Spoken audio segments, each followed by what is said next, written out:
Déclaration du Front commun.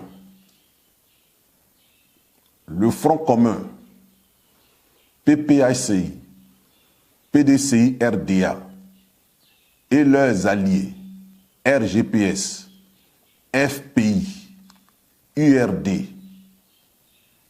voudraient par ma voix vous adresser leurs salutations les plus chaleureuses.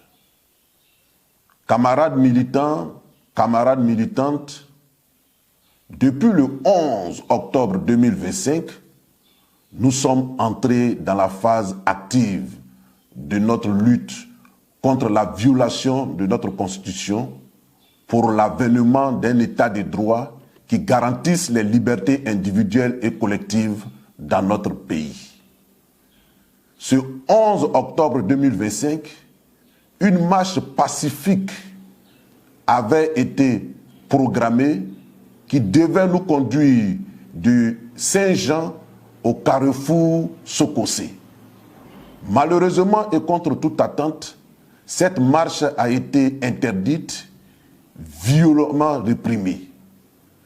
Plusieurs centaines de nos camarades ont été arrêtés, exactement 237 et écroués, quand d'autres ont été blessés, agressés. Des domiciles privés ont été visités et violés.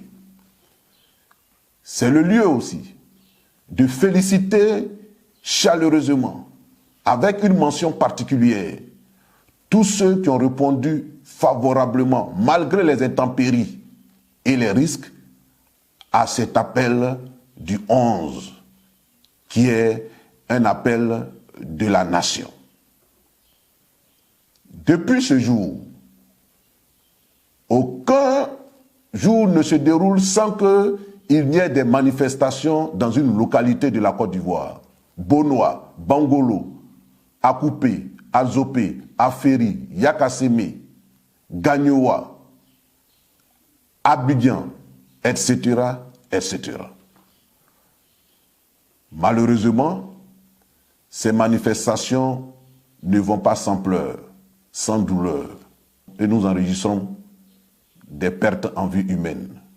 À Bonoa, un manifestant, Alouan Ernest, a été froidement abattu d'une balle tirée à bout portant qui lui a ôté la vie.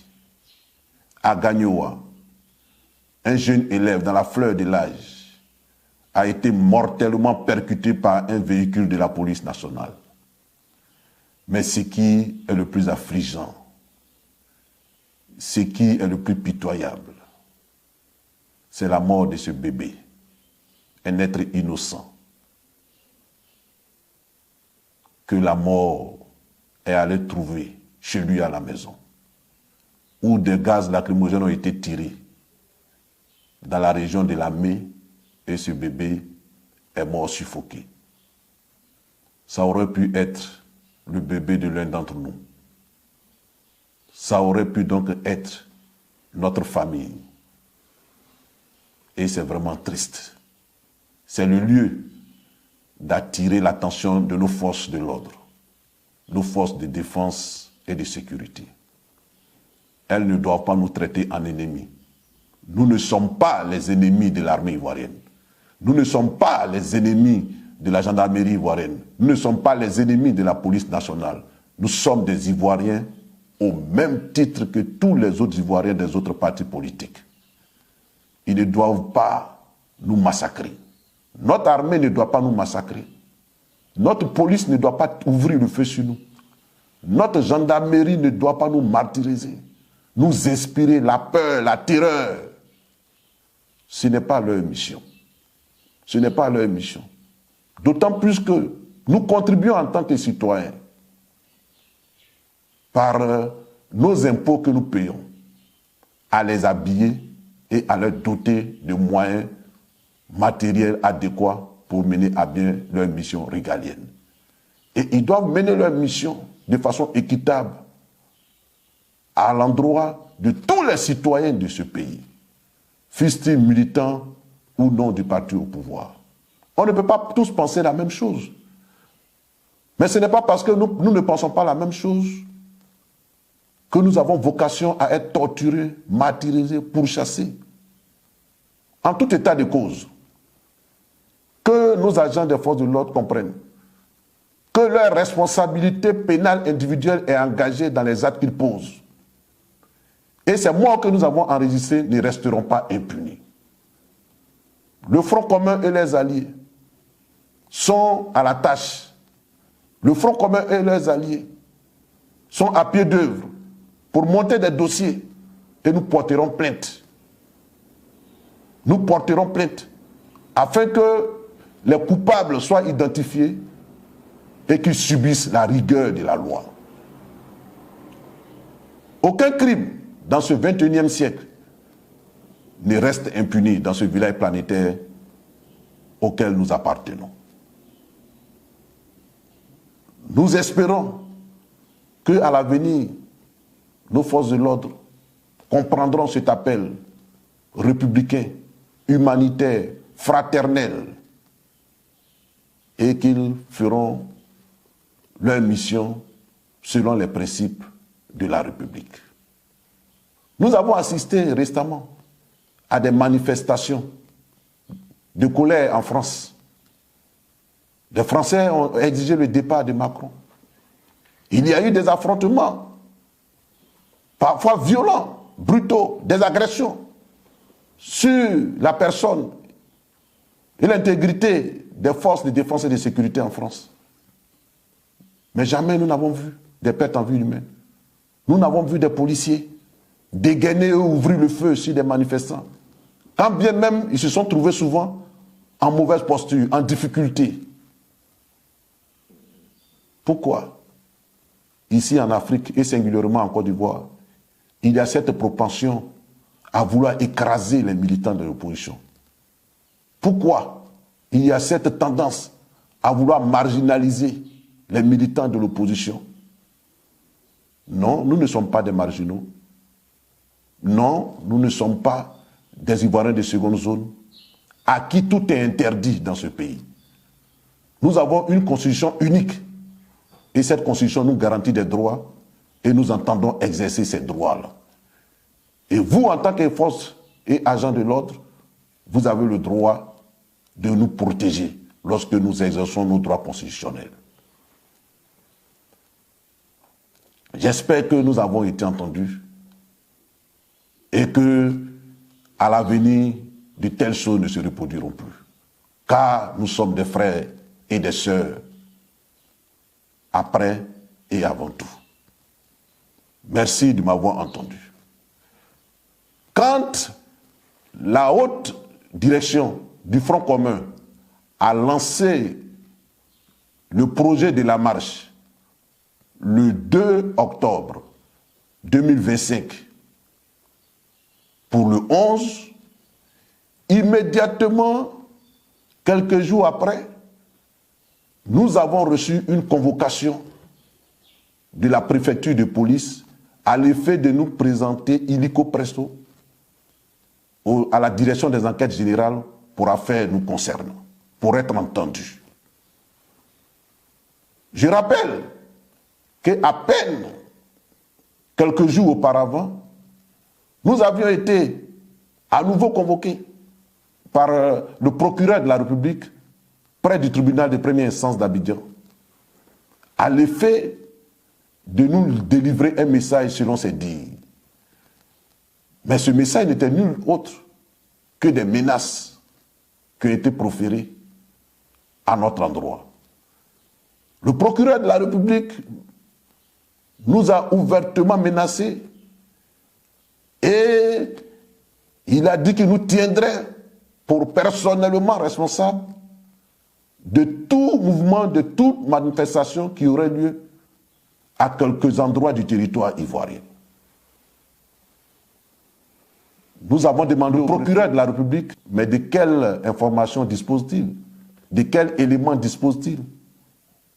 Et qui fonde sa certitude que nous sommes auteurs, complices, si effectivement des manifestations avaient lieu.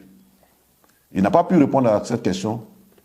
Il nous a demandé de faire bon usage de ces avertissements. Et donc, Quand ce 6 octobre, nous recevons,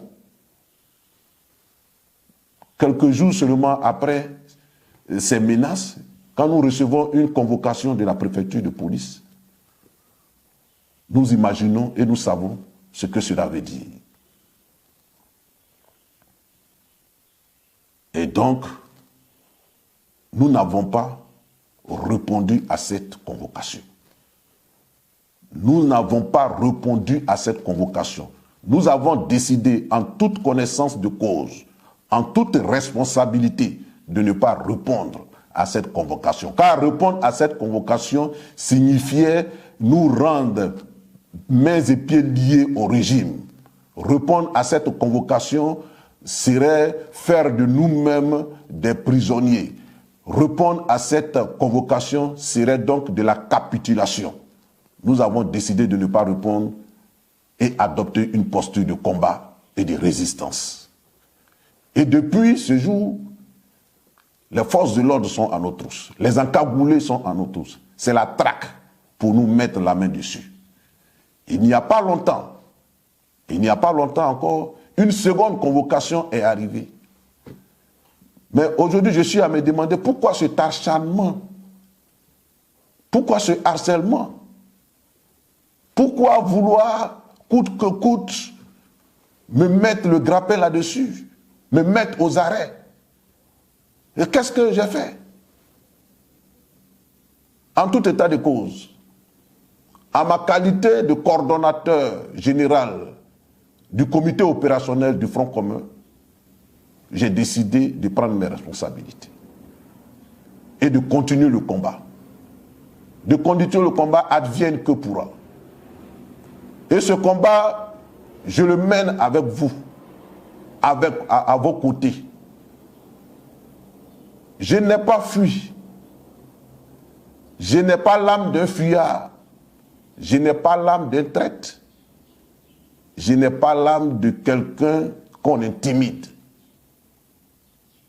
Je vous invite donc à compter de maintenant, parce que nous allons rentrer dans la phase décisive de ce combat. Nous allons rentrer dans les moments ultimes de ce combat.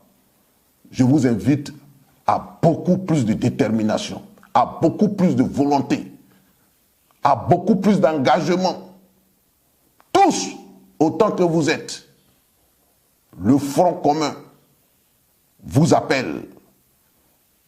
Ses alliés, le RGPS, le Front populaire ivoirien et tous les démocrates vous appellent à occuper les rues.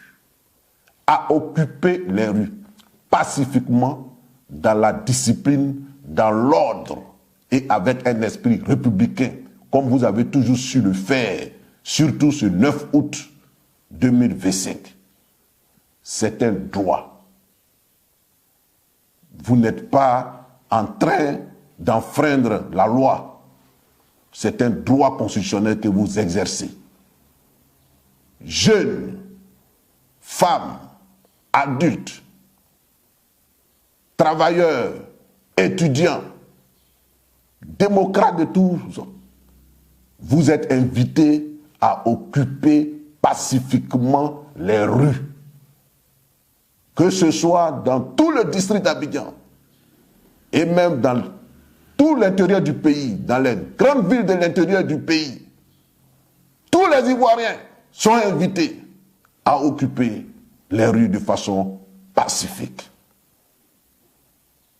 Je voulais vous dire, avec assurance, je voulais vous rassurer et je voulais apaiser ceux qui ont une once de doute en eux, que jamais, jamais aujourd'hui plus qu'hier, nous ne sommes si proches de la victoire et de la délivrance. Je le répète, je voulais vous dire, avec foi, conviction, et rassurer ceux qui sont traversés, ceux qui seraient tentés d'être traversés par le doute, que jamais, aujourd'hui plus qu'hier, nous ne sommes aussi proches de la victoire et de la délivrance. Mais la balle est dans votre camp. la balle est dans notre camp.